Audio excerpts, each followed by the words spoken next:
Hey, good evening. This is Pat with Goss's Garage. I'm here to talk to you guys about my latest project, this 94 Subaru Sambar. Here's what's going on. I ended up with 3 gas tanks. Number 1 is the original. Number 2, or replacement number 1, was a gas tank that I bought off of 500Yen.com. Got here in like a couple days. Good service. And then replacement number 2, also from 500 Yen. So why am I making this video? I made a lot of mistakes, so I really screwed up. So the reason why I went into this whole situation was I was having fuel issues, and my engine was bogging out. And later to find out that I had a lot of rust in my tank, my original tank, because these trucks, they sit dead for a couple years before they probably even make it into the U.S. because these things get retired and whatnot. And my low mileage 94 Sambar EN07Y Supercharged was exactly probably that situation. 60 kilometers on it when I got it, and probably had been sitting idle for maybe 8 years over there. And I know that because the timing belt had a service indicator that said it had been serviced 57,000 kilometers, and that was in 2016. So in a matter of all those years, it's all 3,000 kilometers, which is hardly nothing.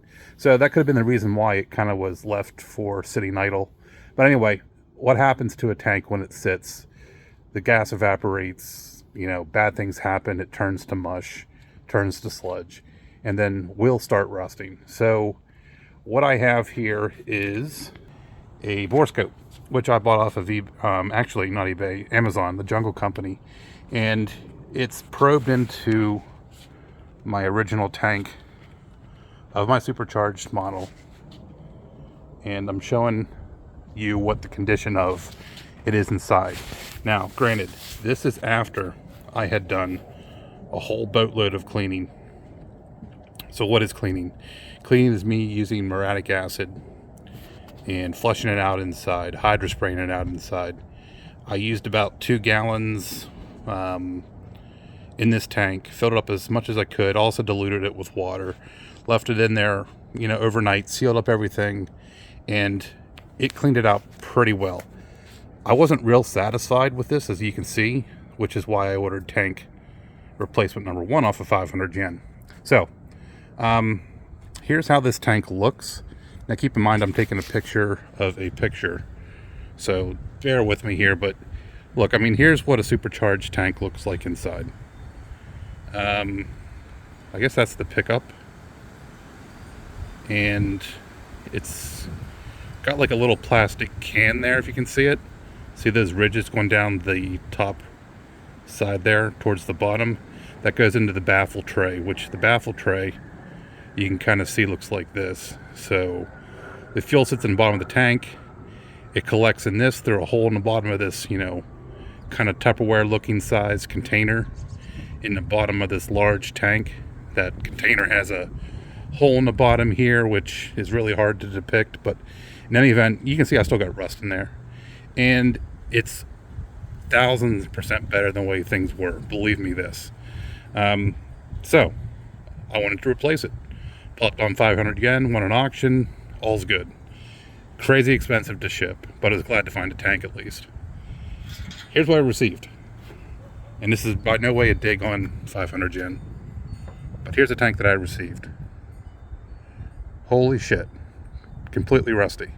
Now, why am I upset? Because the merchant who was actually selling this through a Yahoo auction sent the wrong tank. They had pictures on their auction that showed a tank that was pristine inside, meaning you could eat out of it, you could drink water out of it, in my opinion, if you wanted to, if you're crazy. But anyway, this is what I received, so not what was ordered. Contacted 500 Yen. They hooked me up. They actually did get the correct tank eventually, and did me a solid and shipped it free of charge. So I really appreciate them for doing that. Here's what that tank looks like. That right there is what a tank should look like inside, if you care about your vehicle. And I mean, you can just see the reflection of the light, how it shines off the inside. That doesn't happen when I do these other tanks. Let me go back to replacement tank number 2, or 1 rather. See how rusty? This light doesn't even reflect on the inside of that. It's crusty. If I took a screwdriver across the inside, that's going to flake off. There's no solution but to either throw it away or clean the shit out of it with muriatic acid, or some people use vinegar.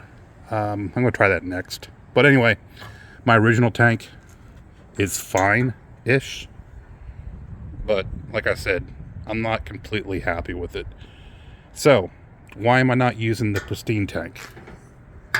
This puppy. I mean, it'd be crazy not to, right? Well, here's the deal. That tank is the final replacement tank number 2, which is actually what I ordered from 500 Yen. It's just that this is what they shipped firsthand. A carbureted tank has a smaller outlet that fuels to the fuel pump. Supercharged has a much bigger. I would probably say if you compare it side by side, it's twice as big, and that's the problem. I have, without a doubt, a supercharged truck. Maybe that's what the S means. But anyway, that's my outlet. This is what I received the first time, albeit a rusty, shitty tank. And here's what I actually ordered, but I ordered the wrong tank. So don't be me. Don't make this mistake. Do the right thing. Do your research. Same. And because of that, I messed up. So anyway, now I have this. I have these 3 tanks, and I made this video so you guys know what you're dealing with. But there is an absolute difference. If you're paying really close attention here, there's another difference too. These ports. See how one is probably like an 8mm, and that has to do, I think, with the return line back to the tank, which would make sense if the supercharged model has the higher fuel pressure, which I think is above 40 or so. Here's another supercharged tank, the rusty one, the really crappy one, which I'll eventually clean and maybe have as a spare. I don't know. And then here's the carbureted. Check that out. They are a lot smaller. Even the smallest of the smaller is very tiny. Maybe even like a 4mm or so. And then that second one's probably 6mm, which is probably about the same size as the second supercharged port. This being like an 8mm, this being like a 6mm. So if you got a supercharged truck, you got a tank problem, make sure you get a supercharged tank, or you're going to be a fool like I was. Anyway, hope you enjoyed. If you do like this, subscribe to my channel. I'm not a pro. I'm just doing this to help people prevent mistakes like me here, like I do, as a do-it-yourselfer kind of guy. Garage. Cheers. Have a good day.